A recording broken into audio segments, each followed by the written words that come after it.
my name is Brian and I'm currently on a midlife gap year. Today I'm in Phnom Penh, Cambodia, which is great, but there's one slight problem. I'm actually not meant to be here. I had booked for a bus ticket to drop me into town about 150 kilometres away so I could go check out an ancient temple, but instead I'm here.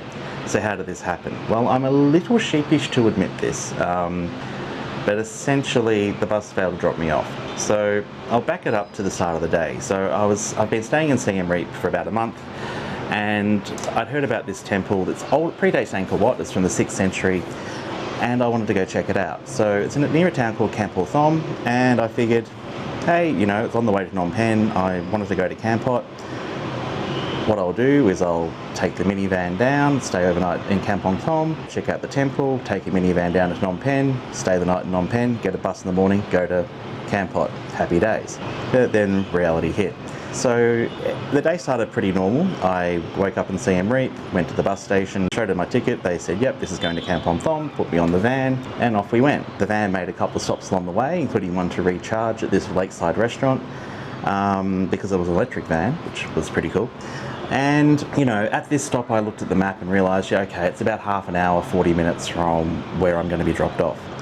So we got back on the bus and off we went. And I didn't realise this, but the bus stop I was meant to be getting off at was not on the main highway. You actually had to detour off the highway into the town to go there. So I wasn't looking out for a detour. And the bus stayed on the highway. It didn't stop. And I was just looking out the window, having a good time, and suddenly it dawned on me, hang on up, we're meant to be stopping. I checked my Google Maps and we clearly overshot. We were about 20 minutes past the town. At this point I was like, what on earth do I do? Now I was sitting in the back of the minivan and all the passengers in front of me were fast asleep, and I tried yelling out to the driver, getting his attention, but he had his headphones in and was looking at his phone while driving the minivan rather badly. So at this point I was like, is this a kidnapping or what's going on here? So I messaged a couple of people back home to say, hey, if I disappear or my phone drops out somewhere near the border or a known scan centre, please call someone. And I figured, look, we've been stopping every hour or so, we must be on a stop soon, you know, I'll talk to the driver and we'll figure it out. The bus didn't stop for another hour, so it was, by this point we were 90 minutes past where I was meant to be dropped off, and I had no idea where the heck we were. I knew we were on Highway 6 still, so I figured we must be heading towards Phnom Penh, but I didn't know. So we stopped at this little roadside restaurant and I bailed up the driver and tried to explain what had happened using Google Translate. So he understood I was meant to get off at Kampong Thom, and that was about it. I couldn't quite get sense out of, you know, where is the bus going? Can I stay on the bus to the end of where the bus ends? And so forth. And anyway, he was getting a bit flustered, I was getting a bit frustrated, so I figured I'll ask one of the other passengers, maybe they were awake at this point, maybe one of them speaks English. And fortunately a young woman did speak English and was able to translate for us. Turns out the bus was going to not Phnom Penh. The driver was sort of of the view he could take me back to Kampong Thom, which would have added 3 hours to the journey for everybody else, and I was like, no thanks mate, just drop me in Phnom Penh. So I originally had no plans to actually do anything in Phnom Penh. I was literally just going to sleep overnight tomorrow night and then take the bus down to Kampot. So I've got a bonus day here, so we'll see what I can make of it tomorrow, but for now, yeah, I just thought it's a bit of an odd little story. I'm still feeling a little sheepish, but if you think you'd handle it differently or if there's something I should have done, let me know. And by the way, I did sort of raise it at the bus with the bus company when I got off, but they really didn't care, and I just did my best to redirect the money I had for a ticket I'm not going to use tomorrow towards the bus for Kampot, which they did for me, so that was pretty good.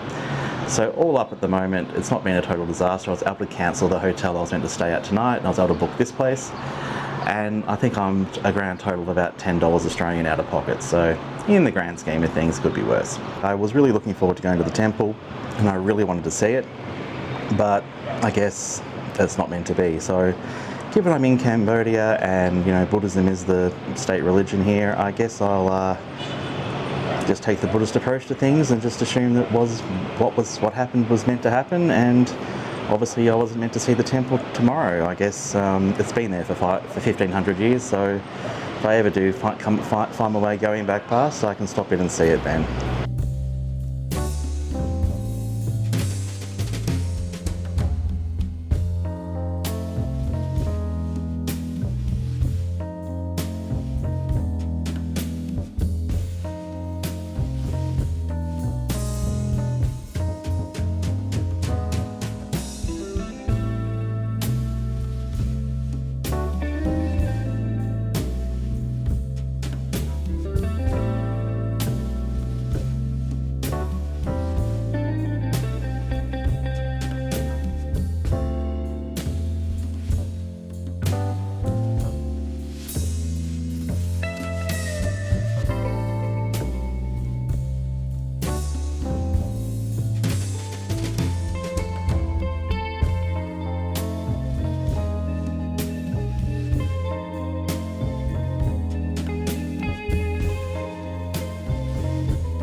So far my day of trying to turn lemons into lemonade is going okay.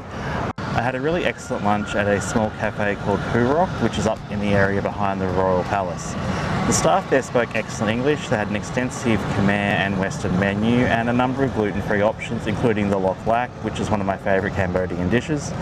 So I got that and it was excellent. On my way out, the chef did assure me though that the regular version is even better. So if you are in this neck of the woods and you are craving some cheap local food, go check them out.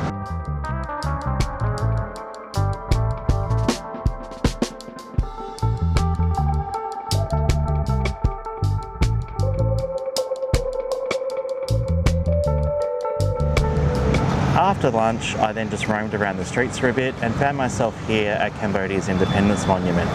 Now this was built in 1958 to celebrate the country's independence, which was gained in 1953 from the French. Just down from the monument is a smaller statue dedicated to King Norodom Sihanouk, who led the independence effort and then had a really important role to play in most of the major events that happened in Cambodia's history through the late 20th century. At various points he was Prime Minister, he was King, he was head of state under the Khmer Rouge, he was a prisoner of the Khmer Rouge, key player in the opposition to the Vietnamese-backed Cambodian communist forces that overthrew the Khmer Rouge, and by the 1990s when the kingdom was restored, he was returned as king. So given, I don't know, all signs at the moment seem to be pointing to some sort of royal theme for the day, I'm going to go check out the Royal Palace because last time I was here, the palace was closed due to COVID, so I've never been. So in addition to the palace itself, you can also see with the entry ticket the Silver Pagoda and also the elephant stables. Now, having been to both Buckingham Palace and Versailles and seen the stables there and how the European royals kept their horses, I'm a little bit curious to see if elephants were kept any better or worse by Cambodian royalty.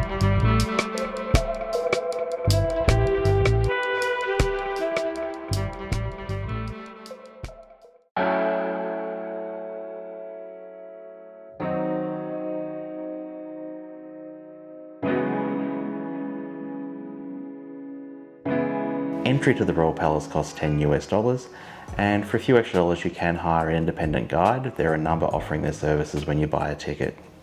If you want to learn more about the palace compound, the buildings and how they are used, I suggest you get the guide. There's very little information in English or any other language once you're inside the palace gates. The palace itself dates back to 1868, but most of the buildings you see were actually rebuilt in the 1910s. The King of Cambodia still lives here, so there are a large number of areas of the compound that you can't access. However, the grounds are immaculate and the Silver Pagoda is a definite highlight. It contains a number of artifacts, including an emerald Buddha. However, you can't film inside this space.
On the way out, you'll pass by the former Royal Elephant Stables. I have to say I think the horses in Versailles still have everyone beat in terms of accommodation standards. However, the elephants look like they had it reasonably good here as well. There haven't been elephants living at the Royal Palace now for a number of years, and the space is instead used to showcase the importance of elephants to Khmer culture and also the royal family. So after my jaunt around the Royal Palace, I headed back down the river, took a tuk-tuk back to the hotel and put my feet up for a bit. I then headed out to dinner at a nearby Japanese barbecue place. The food was nothing much to write home about, and it took the staff quite a while to understand that I didn't want any marinade or sauce on the meat. But in the end it was all fine. One thing I did like was they had individual seating, so as a solo diner I wasn't sitting in the middle of the restaurant with everybody gawping at me, so that was pretty good. So I'm now going to head off to the bus station and head down to Camp Hot. If you've made it this far, thank you for sticking around. If you found it useful or enjoyable, or at least gotten a laugh out of my misfortunes, please like and subscribe. Until next time, take care.